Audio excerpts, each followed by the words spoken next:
Celebox. Si Max Delgado, 31 years old, isang magaling na piloto. Gwapo, matangkad, at may paninindigan sa kanyang mga desisyon. Huwag kang magpatawa. Nabuntis ko siya. Hindi nga nanganak ang babaeng yun eh. Bukod dun, hindi ko siya mabubuntis kasi wala namang nangyari sa aming dalawa. Si Fiona Marquez, 31 years old, isang flight attendant. Nagsikap, makapag-aral, maganda at mapagmahal na anak at ina. Ang kapal na mukha mo. Parang pinapalabas mo pa na ako ang nang iwan sa'yo, ha? Ikaw nga tong nangloko sa akin eh. Dalawang taong parehong minahal ang isa't isa, ngunit sinubok ng pagkakataon ang tiwala nila para sa isa't isa. Muli kayang magbabalik ang pagtitinginan nila, lalo na't meron na silang anak na magdudugtong sa kanila. O tuluyan na nilang masisira ang bagong pagsubok nila. Ating tunghayan ang isa na namang kwento ng pag-ibig na inihahandog ng Inday series.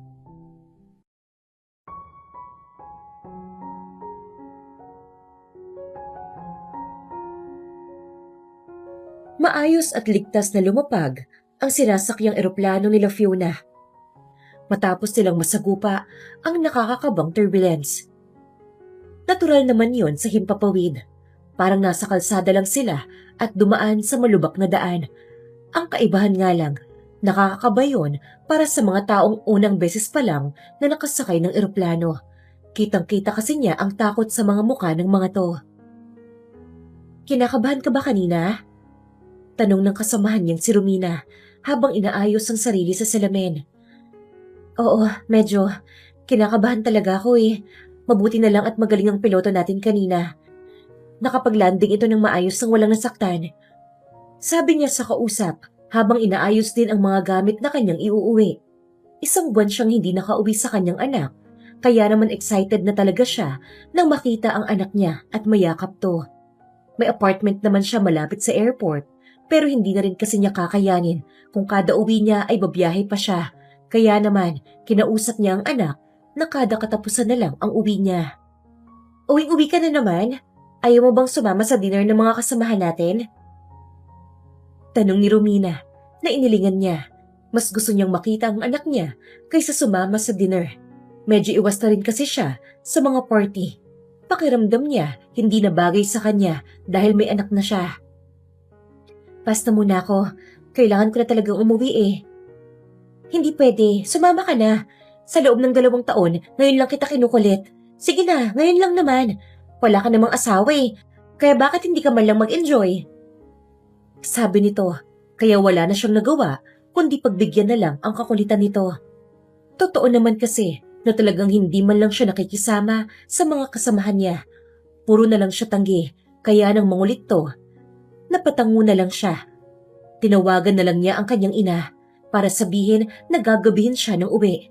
Pero imbis na magtanong at magalit, dahil gagabihin siya, parang natuwa pa ang ginang sa narinig. Talaga ba? Mabuti naman at natuto ka ng makisama ulit.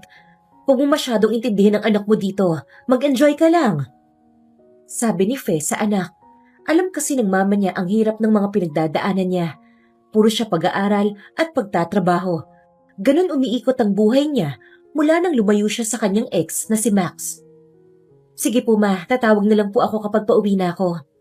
Sabi niya bago niya tuluyang binaba ang tawag. Kitang-kita naman niya ang masayang mukha ni Romina nang tignan niya ito.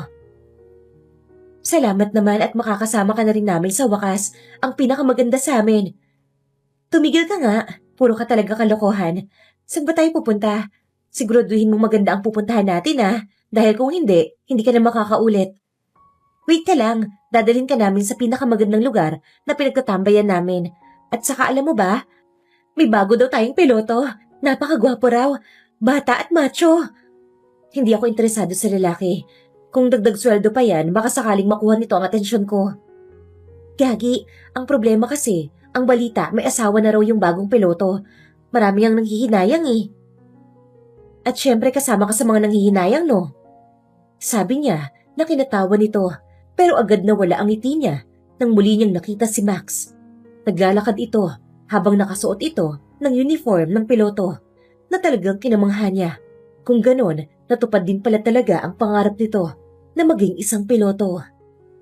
Hoy, natatameme ka na naman dyan. Sino ba yung tinitignan mo? Tanong ni Romina, saka tumingin sa tinitignan niya. Mabuti na lang at wala na si Max. Kung hindi, baka kung ano pa ang isipin ni Romina. Sa totoo lang, mabait naman si Romina. Kaso may pagkatsismosa kasi to, kaya medyo umiiwas siya. Ha? May sinasabi ka ba? Oo, may sinasabi ako. Tinatanong kita kung halata ba ako. Ayun ba? Oo, halatang halata ka. Nakangiti niyang sabi bago sila lumakad papunta sa iba pa nilang kasamahan. Sa isang bar sila nagpunta, maraming tao at halos mga lasing na ang iba. Fiona, handa ka na ba? Sigaw ni Romina, saka hinila siya sa isang table. Nagkanya-kanya ng upo ang ilan nilang mga kasamahan, pero siya hindi pa tuluyang nakakaupo at may lumapit na agad sa kanya. Isang gwapong lalaki, matangkad at moreno. Para mas madaling isipin kung ano ang itsura nito. Para lang naman itong artista, ka-level nito ang morenong si Richard Gomez noong kabataan nito. Hi beautiful, may kasama ka ba? Tanong nito na kinarolyo ng kanyang mga mata. Gwapo ka nga, pero parang ang baba ng IQ mo. Ano ba sa tingin mo ang mga katabi ko? Anino lang? Sarkastikong sabi niya na kinasiko ni Romina sa kanya. Naiinis talaga siya sa lalaking alam niyang nagpapapansin lang sa kanya. Ikaw ang slow, ano ka ba? Ang tinatanong niya kung may boyfriend ka raw nakasama. Sabi ng kaibigan na kinakagat niya ng labi, saka napatingin sa lalaking nakangiti sa kanya. Parang ine-enjoy pa nito ang pagiging tanga niya. Wala akong kasamang boyfriend, pero may anak na ako. Direktang sabi niya na tila mas kinangiti ng lalaki. Anong nakakatawa? Ani Fiona na kinasiko na naman ng kaibigan. Grabe ka, okay na yung wala kang boyfriend eh. Bakit dinugtungan mo pa na may anak ka na? Dahil yun ang totoo at wala akong planong itago sa mga taong anak ko. Taas noon niyang sabi sa kaibigan, saka siya napatingin sa mukha ng lalaking tila walang nagbago sa paraan ng pagtingin sa kanya. Parang wala itong pakialam kahit may anak na siya. Lumapit pa to sa kanya at inabot ang kamay sa kanya. Ako nga pala si Jerome. Ako ang anak ng may-ari ng bar na to. Sabi nito na kinatango niya bago tinanggap ang kamay na nakalahad sa harapan niya. Masaya akong makilala ka. Ako naman si Fiona. Sagot niya. Naramdaman pa niya ang bahagya nitong pagpisil sa kamay niya. Agad niyang binawi ang palad at hinarap ang mga kaibigan. Dito ba tayo upo? Tanong niya na agad tinanguan ng mga katrabaho niya. Umupo na siya at hindi na pinansin pa ang lalaking nakatayo sa harapan niya. Gusto mong sumama sa amin? Alok ni Romina sa lalaking si Jerome. Tumango naman ang lalaki at agad na umupo malapit sa tabi niya. Sa totoo lang ay naiilang siya pero hinayaan na lang niya ito. Wala naman kasi itong ginagawang hindi maganda sa kanya kaya hinayaan na lang niya itong makihalubilo sa kanila. Hindi naman kasi siya gaanong umiinom kaya nasa matino pa siyang pag-iisip. Sumayaw ka naman, Fiona. Bakit nakaupo ka lang dyan? Tapos hindi mo man lang pinapansin si Jerome. Wala naman kasi kaming pag-uusapan eh. Hindi naman ako marunong sumayaw, kaya okay na ako rito. Kayo na lang ang mag-enjoy. Sumayaw lang kayo hanggat gusto nyo. Titignan ko na lang kayo. Sabi niya nang biglang nagsalita si Jerome. Gusto mo bang turuan kitang sumayaw? Hindi na. Kung gusto mong sumayaw, sama ka na lang sa kanila. Sabi niya, halatang nalungkot to at tila nahabag naman siya. Pasensya ka na ha, hindi naman sa ayaw kong kasayaw ka, hindi lang talaga ako marunong sumayaw. Siguradong mapapahiya lang ako eh. Ano ka ba? Nakikita mo ba ang mga taong nandyan? Sumasayaw sila kahit hindi sila marunong. Wala silang sinusunod na step, basta sumasayaw lang sila para mag-enjoy at magsaya.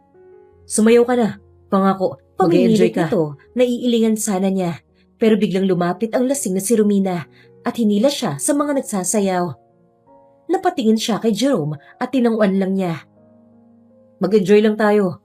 Sabi nito, saka mabilis na lumapit sa kanila at sumayaw. Sa paraan nito ng pagsayaw, para lang siyang itong tinuturuan. Bumubulong pa ito sa kanya. Ikaw ang pinakamaganda rito. Sabi nito na kinailing niya. Ewan ko sa'yo, Pinobola mo pa ako. Sabi niya na tinawanan nito ng mahina.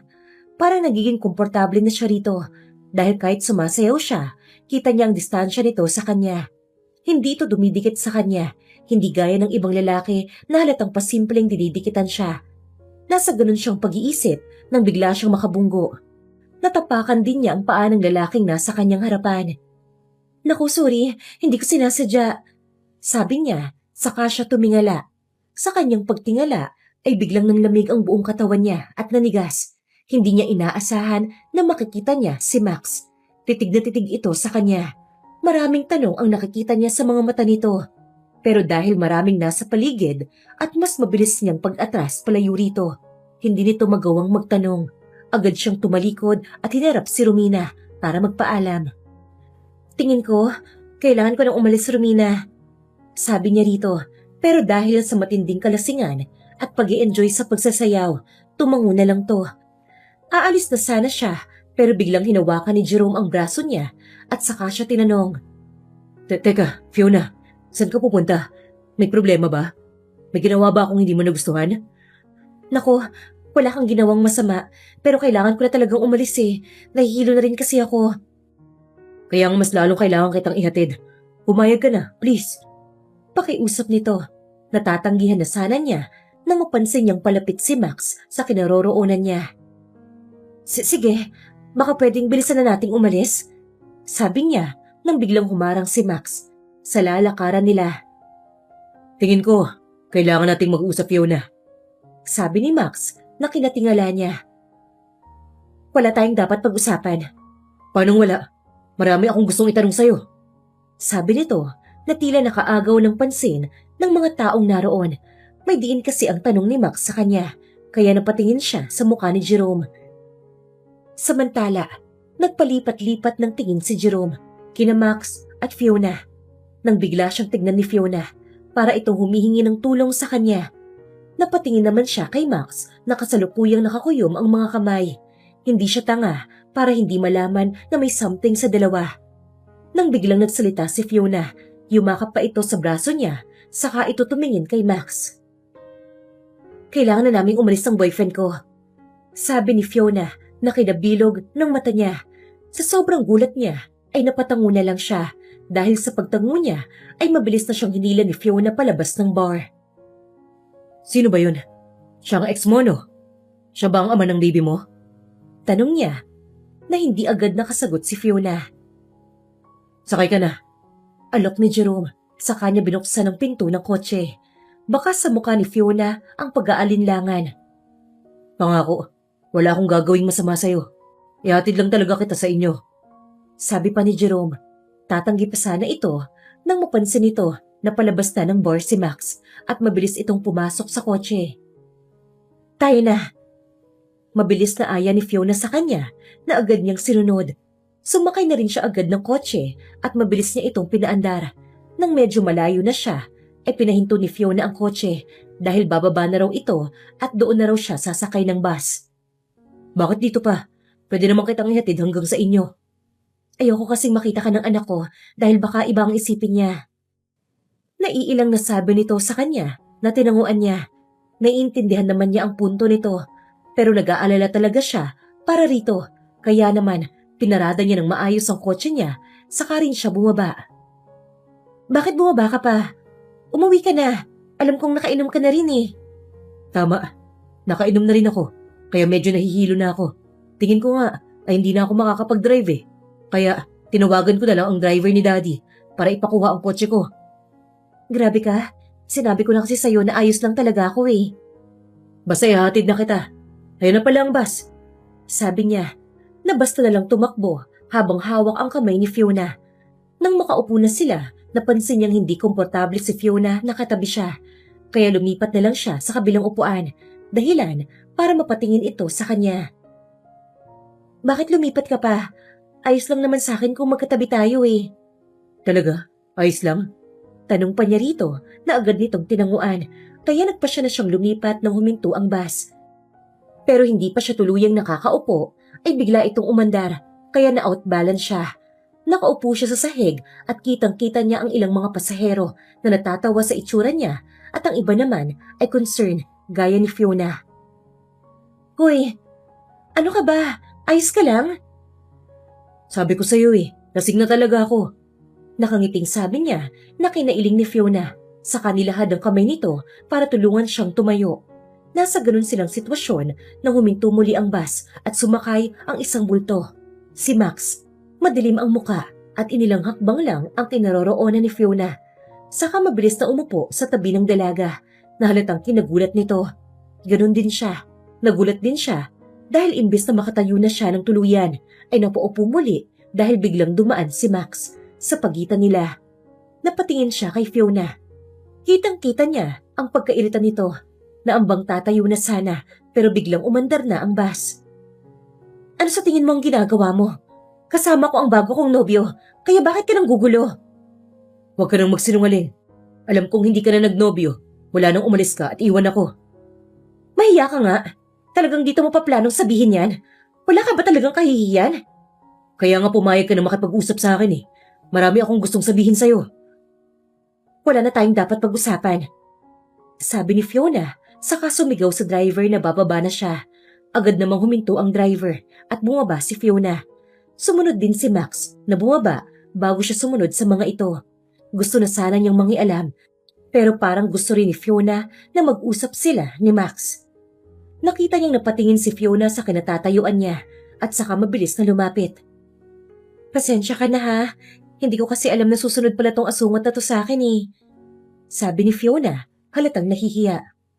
Mukhang may kailangan talaga kayong pag-usapan. Sabi niya na agad sumabat si Max. Oo, meron talaga kaming dapat pag-usapan. Mabuti naman at marunong kang makiramdam. Sabi nito sa kanya na kinailing niya bago hinarap si Fiona. Pasensya na ha, mukhang hindi na talaga kita maihahatid. Pero asahan mo, napupuntahan kita rito. Tapusin mo na lang muna ang problema mo sa kanya para naman maligawan kita ng walang asungot na nakapaligid. Sabi niya, saka tumingin kay Max na halatang inis na inis sa kanya. Samantala, hindi makapaniwala si Fiona sa sinabi ni Jerome na plano nitong ligawan siya. Magsasalita pa sana siya pero nakapagpaalam na si Jerome sa kanya ni hindi nga ito nagpaalam kay Max. Bagkos, nilisihan pa nito si Max. Ayos ang lalaking yun Kung makangisi sa akin, kala mo may ibubuga siya. Kung sa ibubuga, totoo may ibubuga siya sa'yo. Masyado siyang gwapo kumpara sa'yo. Sabi niya para magwisit to. Ako, walang ibubuga sa lalaking yun. Nakikita mo ba ang itsura ko sa lalaking yun? Di hamak na mas gwapo ako sa lalaking yun. Inis na sabi nito sa kanya. Alam niyang ganun ang magiging reaksyon nito dahil kilala niya ito. Ayaw na ayaw nitong nasasapawan. Totoo naman, kung titignan, gwapo si Jerome, pero pagdating sa palakasan ng dating, mas malakas ang dating ni Max. Biglang natahimik si Fiona. Sa isipin na nakakaramdam pa rin siya ng paghanga para kay Max. Ano ba itong nasa isip ko? Nakakahiya ka, Fiona. Hanggang ngayon ba, natatangay ka pa rin sa kagwapuhan niya? Sabi niya sa isip nang biglang may lumabas ng gate. Mama niya, hindi niya napansin na nasa tapat na pala siya ng bahay niya. Mabilis na lumapit sa kanya ang ginang at masaya siyang binati. Nariyan ka na pala. Kamusta ang dinner niyo ng mga katrabaho mo? Nag-enjoy ka ba? May nakilala ka bang gwapo ron? Opo, may nakilala po ako. Gwapo to at may-ari ng bar. Plano raw niyang dumalo sa akin para ligawan ako. Sabi niya na lalong kinalawak ng ngiti ng ginang. Halata sa mukha nito ang saya. Sinadya niyang iparinig yun kay Max para hindi naman ito isipin na nagpakaburo siya ng ilang taon mula nang maghiwalay sila. Pero agad ding nawala ang ngiti ng ginang nang makita nito si Max. Agad umasim ang mukha nito at namiwang. Hindi ba yan si Max? Bakit nandito ang manlulokong yan?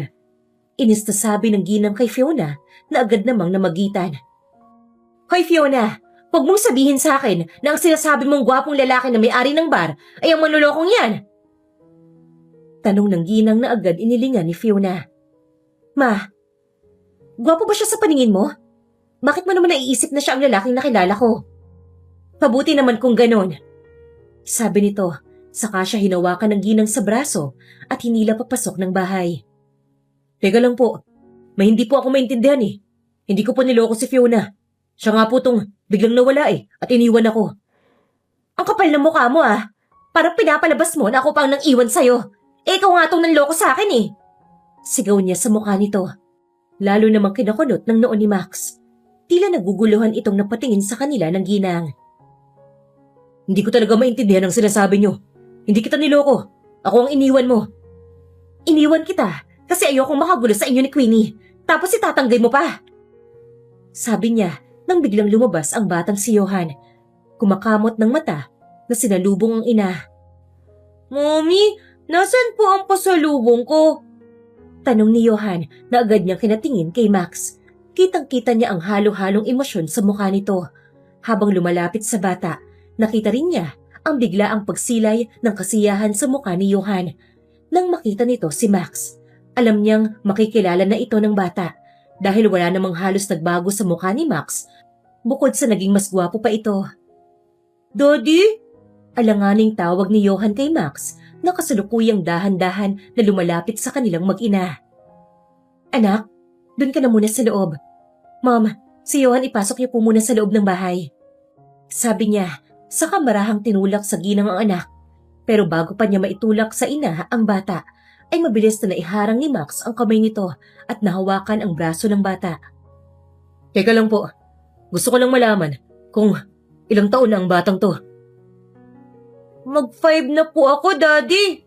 Sagot ng bata na agad yumakap kay Max. Wala na siyang nagawa kundi ang mapakagatlabi na lang habang tinitignan ng mag-ama na magkayakap. Gusto niyang hablutin si Johan at ilayo sa ama nito pero hindi niya kayang sirain ang kasiyahan sa mukha nito. Daddy, hindi ka na po ba aalis dito? Tanong ng bata na kinalunok niya at kinakagatlabi. Hindi niya alam kung ano ang gagawin ng mga oras na yon. Parang napakadali lang para kay Max na ariin ito ang bata, gayong hindi pa man niya sinasabi rito ang katotohanan. Max, tingin ko hindi mo kailangan. Nasang-ayunan ang sinasabi ng anak ko. Naghahanap lang siya ng daddy na matatawag, kaya kanya tinatawag na daddy.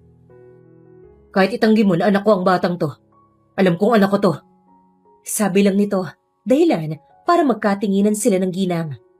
Sa bagay, kahit sa ang anggulo tignan, batang version ito ni Max.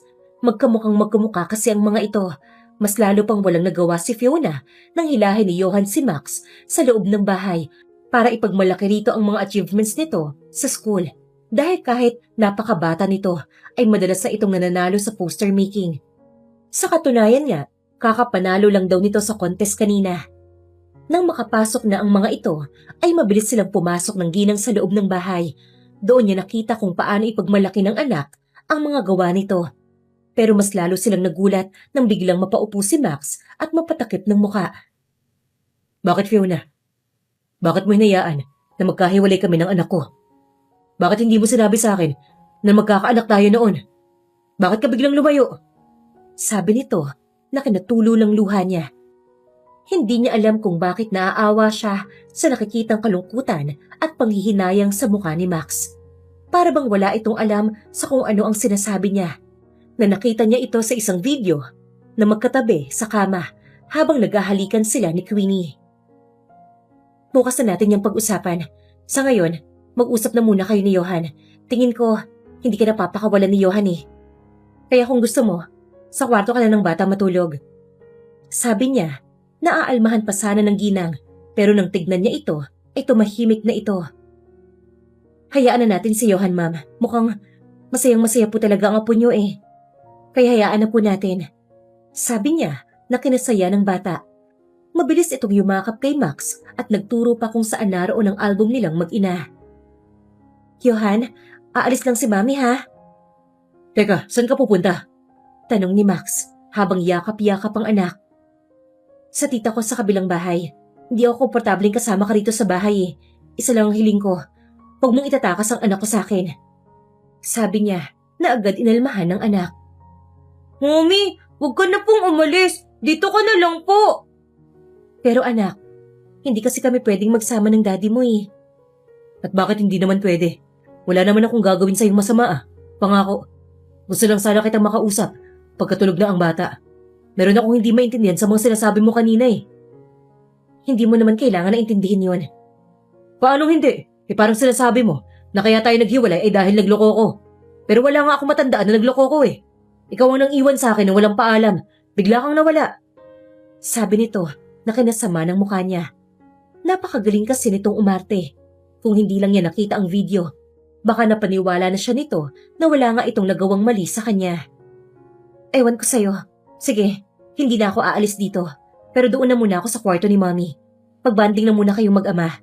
Mamaya na lang tayo mag-usap dalawa. Sabi niya, saka siya mabilis na pumasok sa kwarto ng kanyang mommy. Narinig pa niya ang pagtawag nito sa pangalan niya, pero hindi niya na ito nilingon pa. Basta sinarado na lang niya ang pinto para makapaghilamos na rin siya at makapagpalit na rin ng damit. Nang makaligo na siya, ay hindi niya na nakita sa loob ng kwarto ang kanyang ina. Nabasa na lang niya sa chat nito na ito na lang daw ang matutulog sa bahay ng kanyang tita para naman daw makapag-usap sila ni Max. Napabuntong hininga na lang si Fiona habang tinitignan ang kabuuan ng kwarto. Ang linis talaga ni Mami sa kwarto. Napapangiting sabi niya, saka siya lumapit sa kama at dahan-dahan na humiga hanggang sa dinalaw na siya ng antok. Nagising na lang siya sa mahihinang katok sa pinto. Mabilis naman siyang lumapit sa pinto at binuksan yon. Gulat na gulat niyang naisara muli ang pinto ng kwarto at niyakap ang sarili. Wala na kasi siyang bra na suot, kaya siguradong nakita nito ang harapan niya. Ano ka ba naman, Fiona? Bakit bigla ka nalang nagbubukas ng pinto? Paninisi niyang bulong sa sarili. Nang biglang kumatok na naman si Max sa labas. Hihintayin kita sa sala. Gusto sana kitang makausap. Sige, sandali lang, lalabas na ako.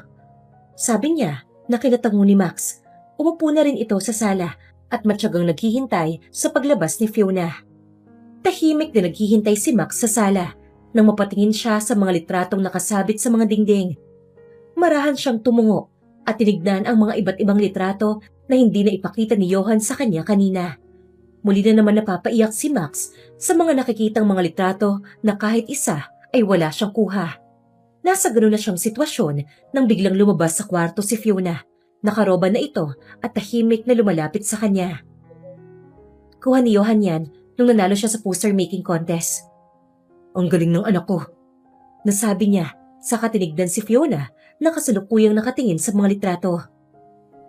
Tama, ang galing niyang bata. Pero hindi ka man lang ba magtatanong kung anak mo nga ba talaga si Johan? Hindi na. Alam ko na anak ko si Johan. Unang kita ko pa lang. Sabi niya na tinanguan nito. Pero hindi yun ang gusto kong itanong sa'yo. Anong sinasabi mo sa akin kanina? Bakit pinipilit mo na ako ang nagloko? Anong ginawa ko sa'yong masama? Sa pagkakaalam ko, ikaw ang biglang nawala at hindi na nagpakita pa sa akin. Nakakatawa ka naman. Parang ako pa ang lumalabasan ng iwan sa ating dalawa. Samantalang ako ang niloko mo. Niloko niyo ko ni Queenie. Sabi nito sa kanya na kinakunot ng noon niya. Anong kinalaman ni Queenie sa ating dalawa? Tanong niya kay Fiona. Pero isang matalim na tingin lang ang binigay nito sa kanya. Ang galing mo namang magmaang-maangan. May pinakitang video sa akin si Queenie. Magkasama kayo sa kama at may ginagawang milagro. Sabi nito na nagpatayo bigla sa kanya. Anong pinagsasabi mo dyan? Wala nga akong matandaan sa sinasabi mo eh. At saka si Queenie, papatulan ko. Imposible. Hindi ko siya gusto, kaya malabong mangyari na may mangyari sa aming dalawa. Huwag ka nang magpalusot dyan. Mismong sinabi sa akin ni Queenie na buntis siya at ikaw daw ang ama ng batang pinagbubuntis niya. Sabi nito na mas lalong nagpagulo ng lahat sa kanya. Huwag kang magpatawa. Nabuntis ko siya. Hindi nga nanganak ang babaeng yun eh. Bukod doon, hindi ko siya mabubuntis kasi wala namang nangyari sa aming dalawa. Sinungaling. Sabi nito sa kanya, dahilan para hawakan niya ang magkabila nitong braso. Makinig ka sa akin. Wala kaming relasyon ni Queenie. Mas lalong isang malaking kalokohan ang sinasabi niya na nabuntis ko siya. Ni hindi ko nga pinangarap na makatabi yun sa kama eh. Sabi niya, pero hinusuan lang siya ni Fiona. Halata rito na hindi ito naniniwala sa sinasabi niya. Kung totoo man ang sinasabi mo, o hindi, matagal na tayong tapos. Siguro hanggang doon na lang talaga tayo. Huwag kang mag-alala, hindi ko ipagkakait ang anak mo. Hahayaan kita na buuin mo ang matagal na panahon na nawala sa inyo. Pero yung tungkol sa atin, pasensya na. Hindi ko na gusto makipagrelasyon pa.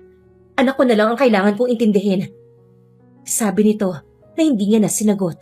Hinayaan na lang niya ito sa gusto niyang paniwalaan sa ngayon, pero hindi siya papayag na hanggang dito lang silang dalawa. Gagawa siya ng paraan para mapalapit muli kay Fiona. Pero sa ngayon, sa anak na muna siya magpo-focus.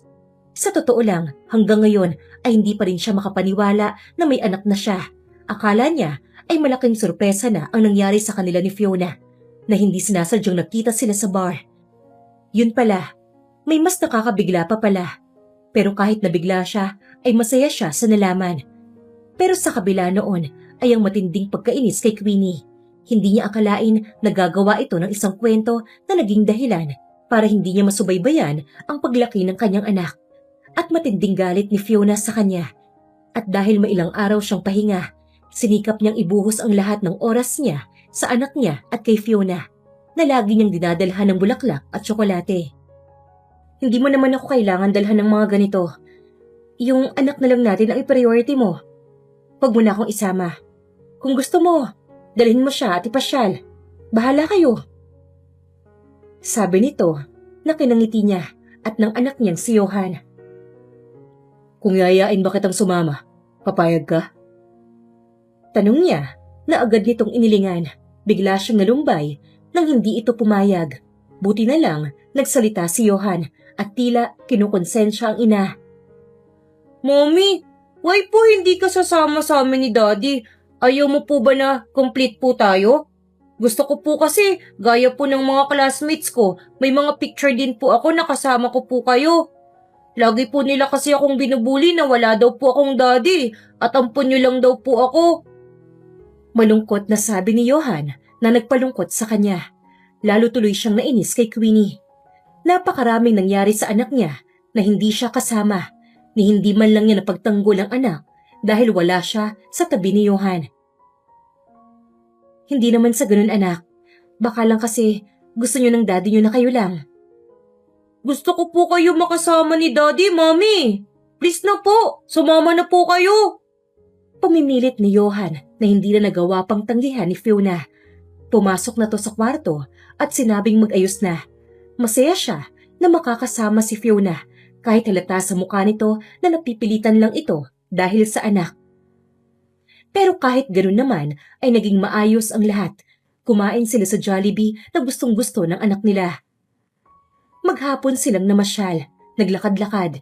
Hindi naman niya nakitaan na naiinip si Fiona o naiinis dahil sa mga nakaw niyang paghawak-hawak ng kamay.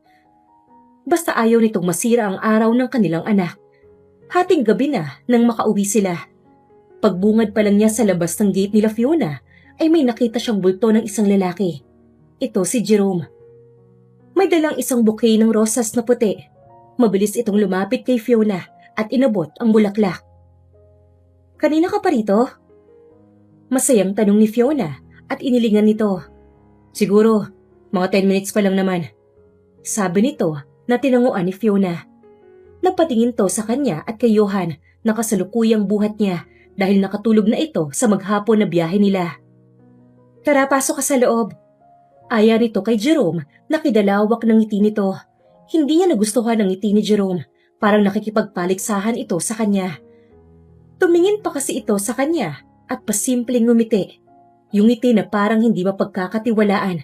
Parang may plano. Nauna nang pumasok si Fiona at sinalubong sila ng mami nito. Nariyan na pala kayo. Bakit hindi muna kayo pumasok? Sabi ng ginang saka tumingin at lumapit sa kanya. Akin na si Johan. Pumasok ka na rin sa loob.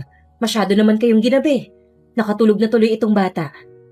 Sabi ng ginang, saka lumakad papasok sa loob.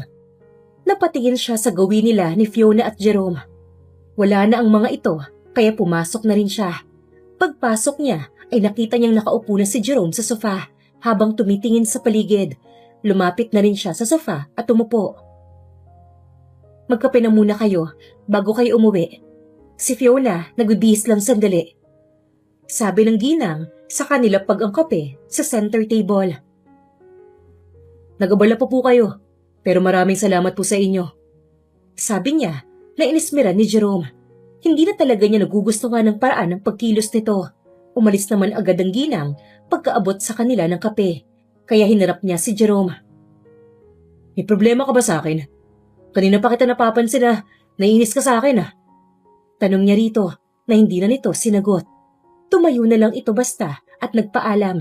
Lumabas naman agad si Fiona at lumapit dito. Aalis ka na? Magkape ka na muna. Alok ni Fiona pero umiling na to. Hindi na. Salamat na lang.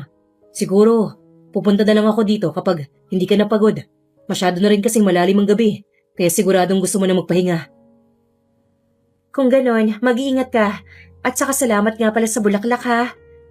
Sabi ni Fiona, nanginitian lang ni Jerome. At gaya nga ng sabi nito, umalis na rin agad, hindi na ito nagpahatid kay Fiona. Dahil masyado na raw gabi, baka kung mapano pa ito. Kaya nang silang dalawa na lang, ay naging tahimik na ang paligid. Magsasalita na sana siya, pero binasag ni Fiona ang katahimikan ng paligid.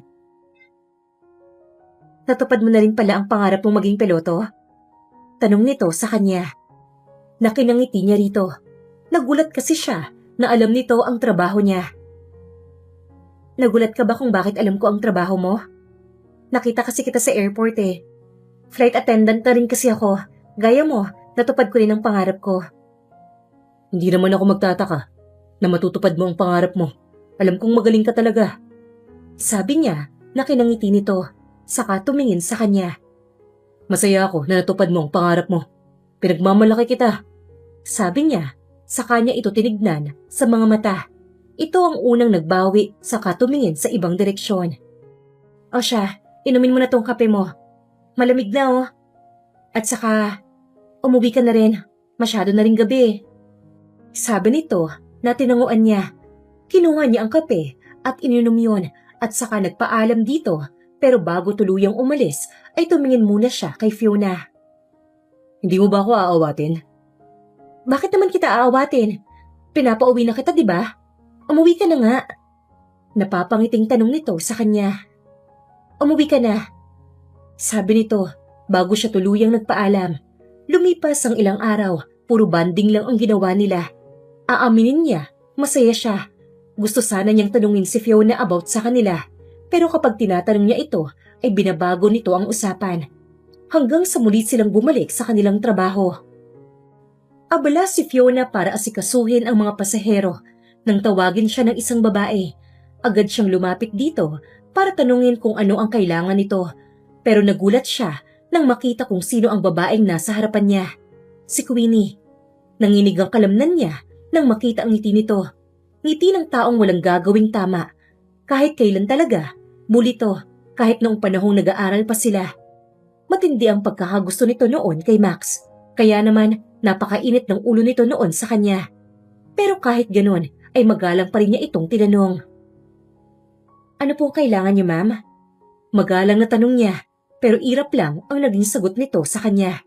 Kaya hindi na siya nangulit pa rito, basta magalang siyang nagpaalam sa babae. Alam niyang sinigurado lang nito kung siya ba talaga ang nakita nito, kaya siguro tinawag siya nito. Paalis na sana siya nang bigla itong sumagot. Hindi pa ako nakakasagot, alis ka na agad. Ganyan bang serbisyo niyo?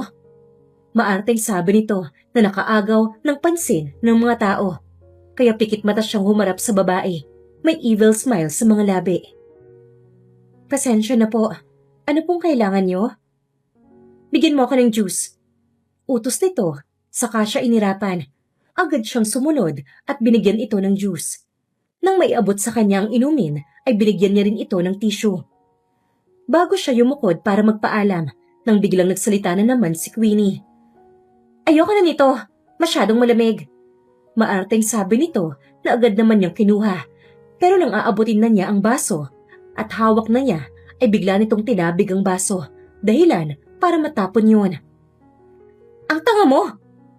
Sabi nito sa kanya na kinapikit niya at hinga ng malalim. Tinulungan na siya ng isa niyang kasamahan na crew na magpunas. Pasensya na po, hindi ko po sinasadya. Sabi niya, agad naman siyang binulungan ng kasamahan niya na ito na ang bahala. Kaya naman tumayo na siya at muling tumingin kay Queenie na kasalukuyang nakangisi sa kanya. Pasensya na po ulit. Pikit mata niyang sabi saka tumalikod pero hindi pa siya tuluyang nakakalayo ay narinig niya ang huling sinabi nito sa kanya. Stupid! Sabi nito na hindi na niya nilingon. Tiniis na lang niya ang nararamdamang inis para wag na lang patulan to. Sa totoo lang, marami pa itong inuutos sa kanya, dahilan para mapansin ng mga kasamahan niyang crew ang kamalditahan ni Queenie. Napaka-spoiled nito at konti na lang talaga, sasabog na siya. Buti na lang at nakalapag na ang eroplano at nakaalis na ito. Pero bago tuluyang umalis to, ay nisihan siya nito ng nakakaloko. Grabe, parang ang init ang dugo ng babaeng yun sa'yo ah, sabi ni Romina na kinabuntong hininga niya. Ewan ko ba sa babaeng yun? Sabi na lang niya, habang kausap ang kaibigan, aalis na sana siya. Nang bigla niyang matanawan si Max, naglalakad ito kasama ang isa nitong kasamahang piloto nang lumapit si Queenie at umangkla sa braso ni Max. Nakita niya ang pagkairita sa mukha ni Max ng mga oras na yon, pero hindi nito tinanggal ang braso ng babae sa braso nito. Hindi niya alam kung bakit parang may kung anong gustong sumabog sa dibdib niya. Mas lalo pa siyang nakaramdam ng pagkailang nang magtama ang mata nila ni Max, na agad kumilos para maalis ang kamay ni Queenie. Lumapit ito sa kanya at kinitian siya. May pupuntahan ka ba? Tanong nito sa kanya na kinasimangot niya, lalo na nang sumunod si Queenie kay Max at muling umangkla sa braso nito. Wala. Sige na, mauna na ako at baka nakakaistorbo ako sa inyo, sabi niya na agad inilingan ni Max. Pero hindi niya na hinintay pa na magsalita si Max, basta umalis na lang siya. Hahabol pa sana ito sa kanya, pero pinigilan ng babae ang paglapit nito sa kanya. Ilang araw pa ang lumipas, puro lang sila trabaho, kaya walang pagkakataon para makulit siya ni Max. Umiiwas din kasi siya rito, lalo na kapag nagtatangka na itong lumapit sa kanya, hanggang sa nagkasalubong sila sa hallway. Iniiwasan mo ba ako? Hindi kita iniiwasan. Ayoko lang magkaproblema kayo ng asawa mo. Asawa ko? Teka, ngayon ko lang nalaman na kinasal na ako ah. Sabi nito na inirapan niya. Naiinis siya sa mga pagmamaang-maangan nito. Mas lalo pa siyang nainis nang biglang may humintong kotse sa kanilang harapan at bumaba si Queenie. Napaka-elegante nito sa suot, mula ulo hanggang paa. Walang-wala siyang panama. Hanggang dito ba naman nilalandi mo si Max? Sabi ni Queenie na kinataas ng kilay niya. Sa inis niya ay hinarap niya ang babae at pinamiwangan. Yung mabaho mong bunganga, kung walang magandang sasabihin, itiko mo na lang. Kung usapang landirin lang naman ang pag-uusapan, nauuna ka na sa usaping yon. Hindi mo ba alam na kilalang-kilala ka noon sa campus na papansin kay Max? Kahit halatang halata naman na hindi ikaw ang gusto niya, kundi ako. Nagtataka nga ako sa'yo eh. Maganda ka naman. Pero walang gusto na may manligaw sa'yo. Ngayon alam ko na. Inis na sabi niya, dahilan para sampalin siya nito, na agad din niyang binawian ng mag-asawang sampal. Wala na ako sa trabaho ko. Tingin mo, papayag pa ako na artehan mo ko ng ganyan? Kung nagsiselos ka pa rin sa akin, dahil hanggang ngayon, naaagaw ko pa rin ang pansin ni Max. At ikaw, nananatili pa rin papansin sa kanya. Aba, problema mo na yan. Kung gusto mo, itali mo siya sa bewang mo para hindi na siya lapit ang lapit sa amin ng anak ko. Sabi niya, sa kanya ito walang sabing tinalikuran. Sakto naman na may humintong sasakyan sa harapan niya at nang buksan nito ang bintana ay nakita niyang si Jerome. Nakangiti habang binabati siya. Ayos ka lang ba? Tanong ni Jerome sa kanya, halata ang pag-aalala. Pwede mo ba akong ihatid? Tanong niya na agad nitong tinanguan, kaya naman agad siyang pumasok sa kotse at iniwan si Max na kasalukuyang humahabol sa kanya. Nahawakan pa nga nito ang kamay niya pero agad niya yung piniksi para makaalis na sila.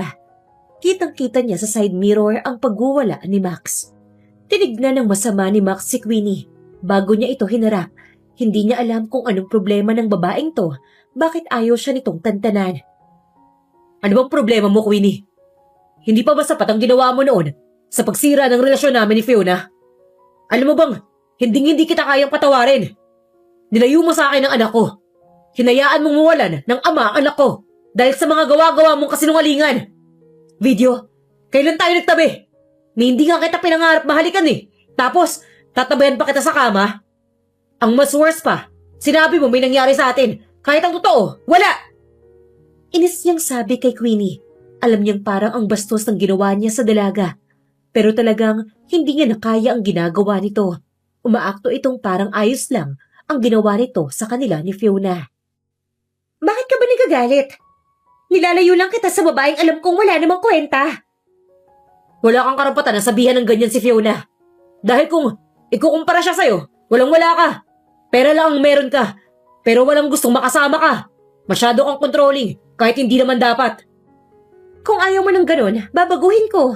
Huwag ka lang umalis. Kalimutan mo na lang si Fiona. Hindi naman ikaw ang mahal niya eh, kundi yung lalaking sinamahan niya kanina. Wala kang kailangang baguhin. Hindi naman kita kayang mahalin eh. Kahit pa, magbago ka. Kung gusto mong magbago para sa sarili mo na lang. Sabi niya na nagpasama ng timpla ng mukha ni Queenie. Magsisisi ka, Max. Hindi mo alam ang kaya kong gawin. Sabi nito na hindi niya na pinansin. Basta, sumakay na lang siya sa taxi para puntahan si Fiona. Sa bahay nito, wala pa rin ito. Inabot na siya ng hating gabi, wala pa rin ito. Hanggang sa may nakita na siyang liwanag mula sa headlight ng kotse. Nagtago siya sa gilid para hindi siya makita ng mga to. Kaya naman, nang huminto ang sasakyan at bumaba si Fiona na may abot tengang ngiti, ay talagang nag-init ang ulo niya. Sobrang nararamdaman niyang selos. Parang hindi niya nakaya pang pigilan to.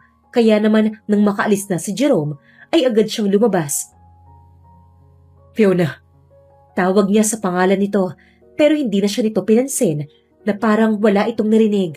Kaya naman inilang hakbang lang niya ang kinaroroonan ni Fiona at hinawakan ito sa braso. Mag-usap tayo, Fiona. Wala naman tayong dapat pag-usapan eh. Kung gusto mong dalawin ang anak natin, bukas ka na bumalik. Pagod na ako. Gusto ko na magpahinga. Pasensya na. Sabi nito, pero umiling siya. Hindi siya papayag na hindi pa maayos ang problema nila ni Fiona. Nasa ganung posisyon siya nang biglang lumabas si Johan kasama ang lola nito. Ano ba kayo? Ano ba akala niyo sa mga sarili niyo, teenager? Napapagalitan pag niyaya mong pumasok yung daddy ni Johan? Dito sa bahay, ha? Umayos nga kayo. Matatanda na kayo. Sabi ng ginang na agad binaba ang batang si Johan at mabilis na tumakbo kay Fiona at yumakap.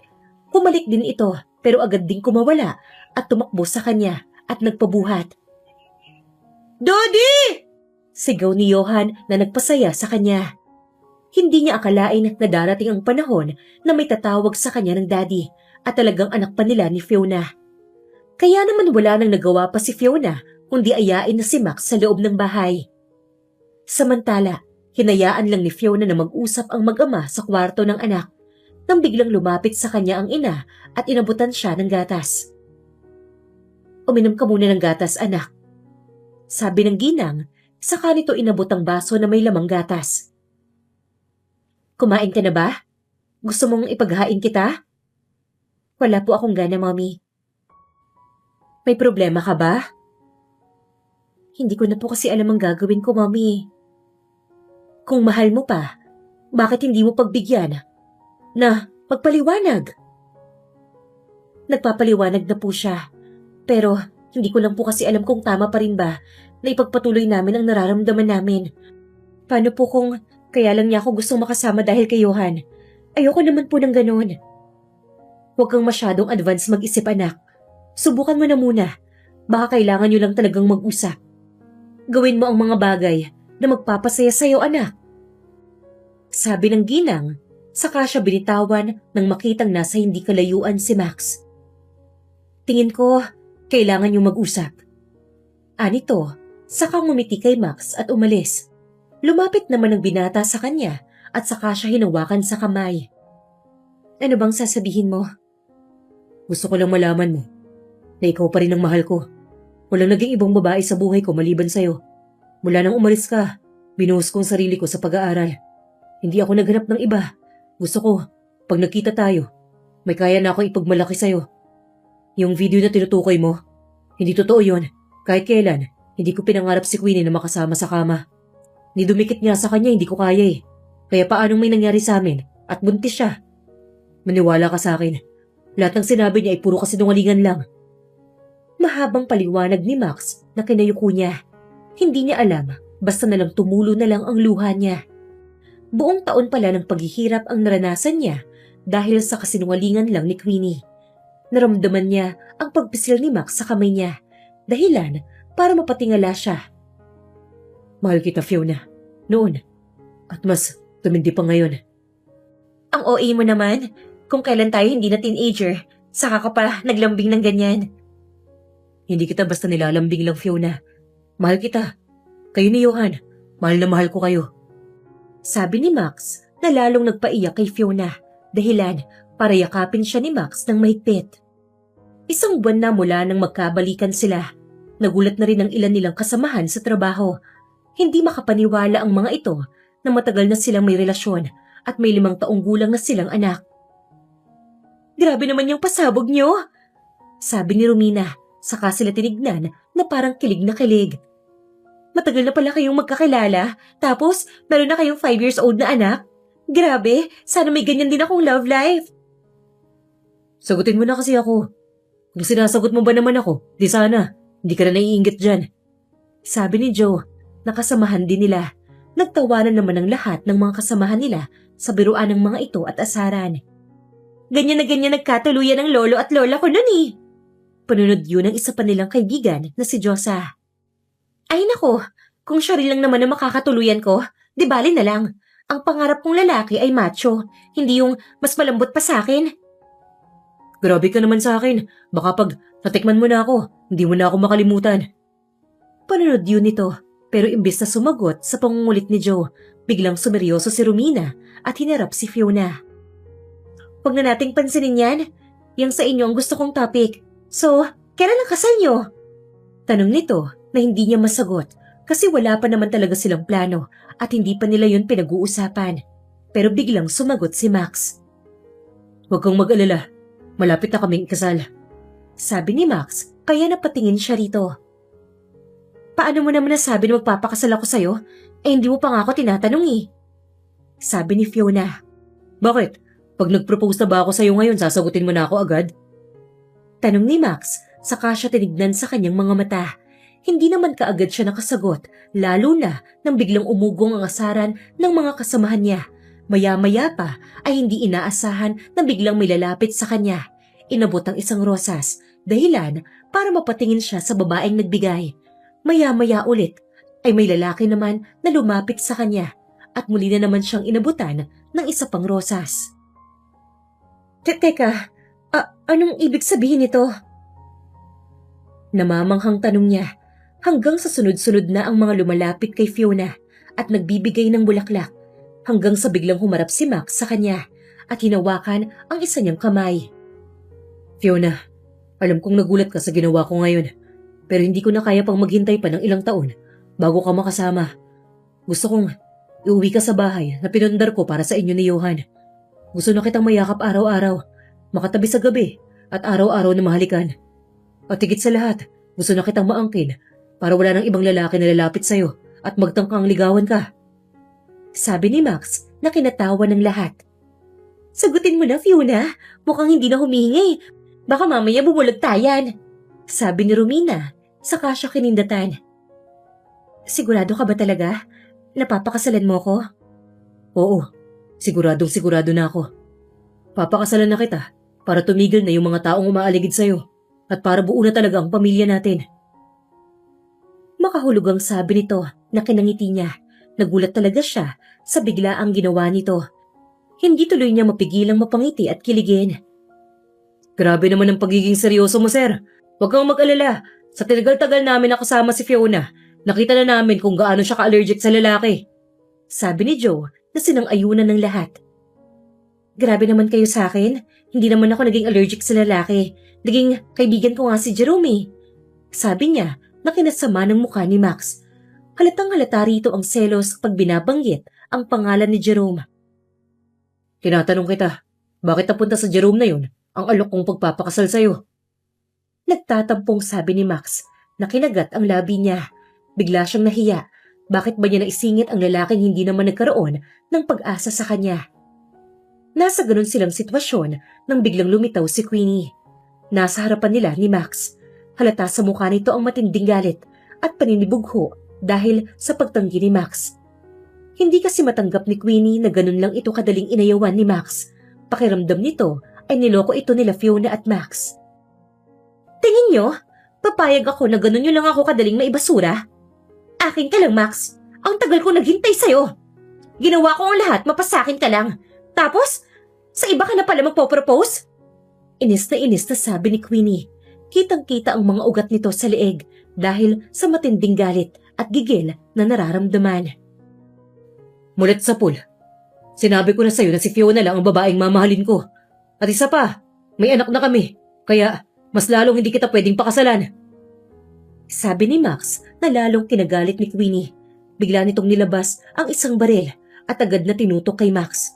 Halos lahat ng tao ay napasinghap nang makita ng mga ito ang baril na nilabas ni Queenie at tinutok kay Max. Teka lang, Queenie. Hindi mo pwedeng gawin yan. Bitawan mo yan. Delikado yan. Sabi ni Fiona na tinawanan ng malakas si Queenie. Saka siya tinignan. Natural, delikado.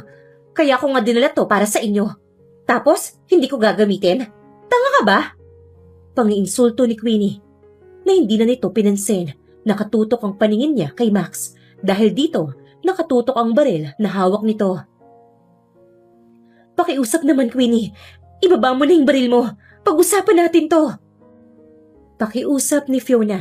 Pero biglang tinutok nito kay Fiona ang baril na kanina lang ay kay Max nakatutok. Napaatras siya ng bahagya at napatingin kay Max na naging alerto sa ginawa ni Queenie. Di ko na lang babarilin ko. Total, mahal mo naman siya, di ba? Nakangising sabi ni Queenie kay Fiona nang biglang lumapit si Jerome at hinawakan ang kamay ni Queenie.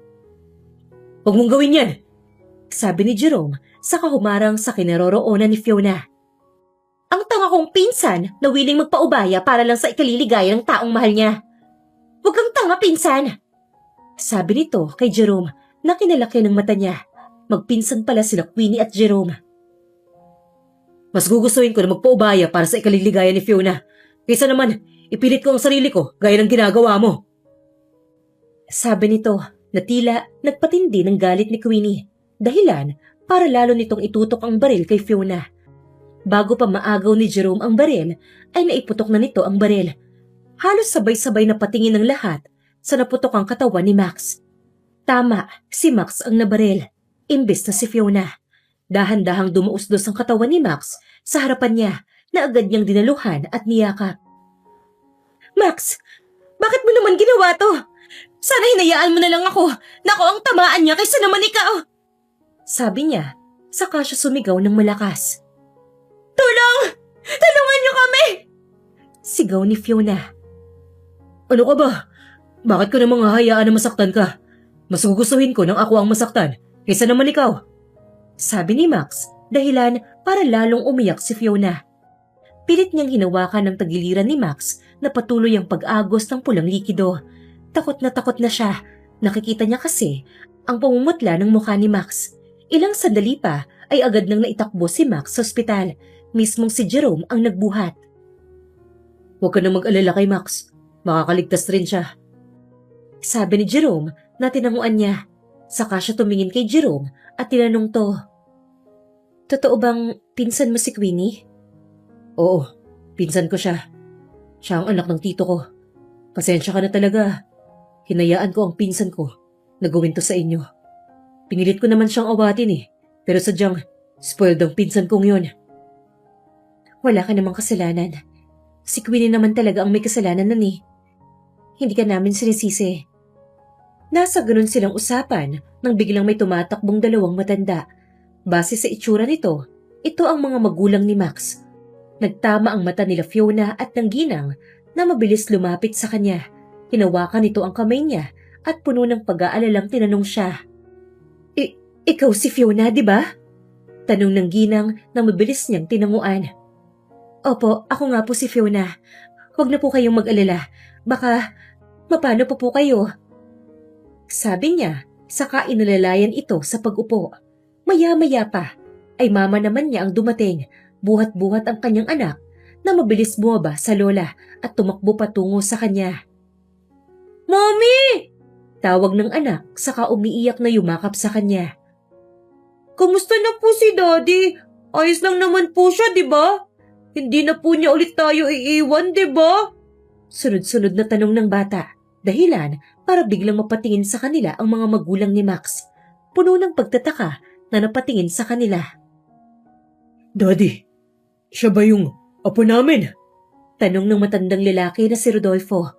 Tumango naman siya at agad pinakilala ang anak sa mga lolo at lola nito.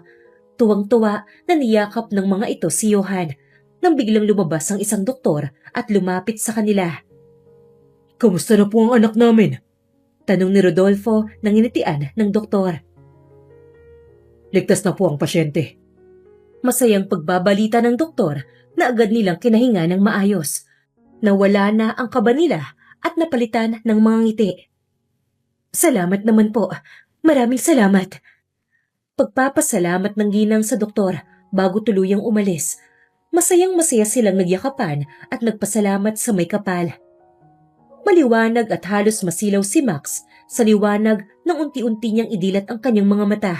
Sa pagdilat niya, ng tuluyan ay napatingin siya sa gilid niya at nakita niya si Fiona. Tinawag niya ang pangalan nito kahit parang walang tinig na lumalabas sa kanya. Masakit ang lalamunan niya at ganun din ang buo niyang katawan. Fiona. Mahinang tawag niya sa dalaga na agad nagpadilat at napatingin sa kanya. Max, gising ka na? Agad siyang sumigaw at tumawag ng doktor habang mahigpit na hawak ang kamay niya. Nanginginig ang mga kamay nito kaya naman pinisil niya ang kamay ng babaeng mahal na mahal niya. Masaya ako nagising ka na, Max. Salamat sa Diyos. Sabi nito saka siya nito niyakap.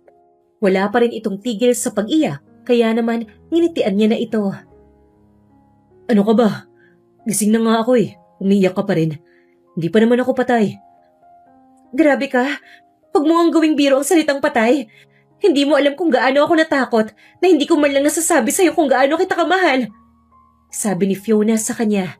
Nanginitian niya. Mahal na mahal kita, Max. Payag akong magpakasal sa'yo. Sabi nito na kinangiti niya. Masayang masaya talaga siya. Niyakap siya nito habang umiiyak. Nasa ganun silang posisyon nang biglang bumukas ang pinto at pumasok ang kanyang mga magulang. Mabilis lumapit ang mga ito at kinamusta ang lagay niya.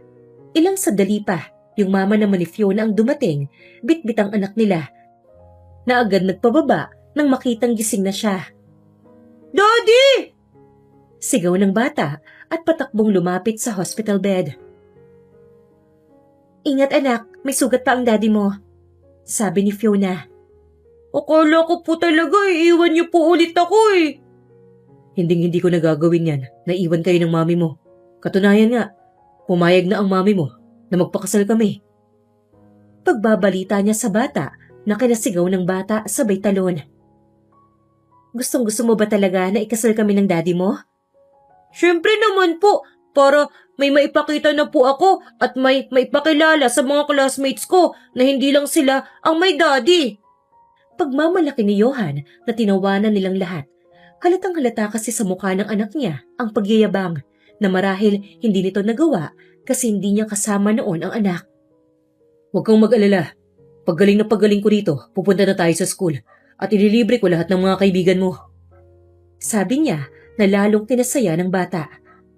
Lumipas pa ang ilang araw, malapit na siyang lumabas ng ospital nang biglang dumalaw sa kanya si Jerome. Alanganin itong ngumiti. Marahil ay tinatansya nito kung galit ba siya. Kaya naman ngumiti siya at pinapasok to. Pasok ka. Nakangiti niyang sabi kay Jerome, pero imbis na tuluyan itong pumasok, tumingin muna ito sa labas. May gusto sanang kumausap sa'yo. Sabi ni Jerome, kaya napatingin siya sa labas ng pinto at nakita niya ang unti-unting lumilitaw na figura. Si Queenie, hindi ito makatingin sa kanya. Baka sa mukha nito ang takot at kaba, kasama na ang kahihiyan na humarap sa kanya. Pumasok kayo rito.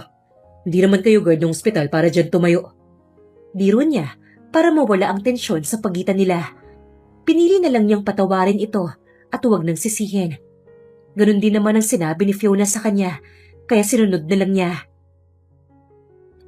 Hindi ko alam kung paano hihingi sa'yo ng tawad. Sa inyo ni Fiona. Napakarami kong nagawang kasalanan sa inyo. Sabi nito, nanginitian lang niya nang biglang sumulpot si Fiona. Huwag ka na mag-alala, napatawad ka na namin. At isa pa, kasalanan ko rin eh. Hindi ko kasi binigyan ng pagkakataon si Max na ipaliwanag ang sarili niya noon. Masyado akong naging padalos-dalos. Sabi ni Fiona na lumapit sa kanya at inabutan ng tubig at gamot. Inumin mo muna to. Sabi ni Fiona na kinangiti niya. Ang sweet talaga ng asawa ko. Sabi ni Max. Saka tumingin kay Jerome. Huwag kang mag-alala. Alam ko naman na ikaw ang pinili niya at tanggap ko na yon. Nagpunta lang talaga ako rito para samahan ng pinsan ko. Ikaw talaga? Huwag kang mag-alala. Ikaw lang talaga ang mahal ko at wala nang iba. Sabi ni Fiona kay Max na kinakilig niya. Grabe, kung kailan kayo tumanda, saka pa kayo lumandi. Sabi ni Jerome na sinigundahan ni Queenie. Matagal na silang malanding dalawa. Sabi nito na kinatawa nilang lahat. Ilang buwan pa ang lumipas, kasal na sila. Magaling na rin siya. Katunayan nga, nasa Boracay sila para sa 6th birthday ng kanilang anak na si Johan. Pero bago sila magtungo sa Boracay, nagpa-party muna sila sa kanilang mansyon para sa mga kaibigan ni Johan. Napukaw ang pagmuni-muni niya nang biglang yumakap si Fiona sa likuran niya. Masaya ka ba? Tanong nito na kinaharap niya. Nakita niya ang maamong muka ng kanyang asawa at saka niya ito ginawaran ng halik sa noon nito. Ano ba namang tanong yan? Natural, napakasaya ko Han. Dahil kasama na kita, kayo ng anak natin. Wala na akong mahihiling pa, kundi sana palagi lang tayong malakas at masaya. Wala na akong mahihiling pang iba. Nasa akin ka na, kaya kontento na ako sa buhay ko nakapiling ka. Sabi niya, saka dinampian ng halik ang labi ng asawa. I love you. I love you more. Sabi niya. Saka muling naghinang ang kanilang mga labi. Punong-puno ng pagmamahal at respeto. Hindi sa lahat ng oras tama ang padalos-dalos na pasya. Matutong makinig at magtanong. Huwag agad maniwala sa nakikita ng mata. Dahil kung minsan ang nakikita ng mata ay yung gusto lang nating paniwalaan, hindi na natin inaalam ang totoong dahilan ng lahat. At dyan na po nagtatapos ang kwento nila Max at Fiona. Ako po si Miss Lee, ang inyong tagapagsalaysay. Hanggang sa muli, dito lang sa Inday Series.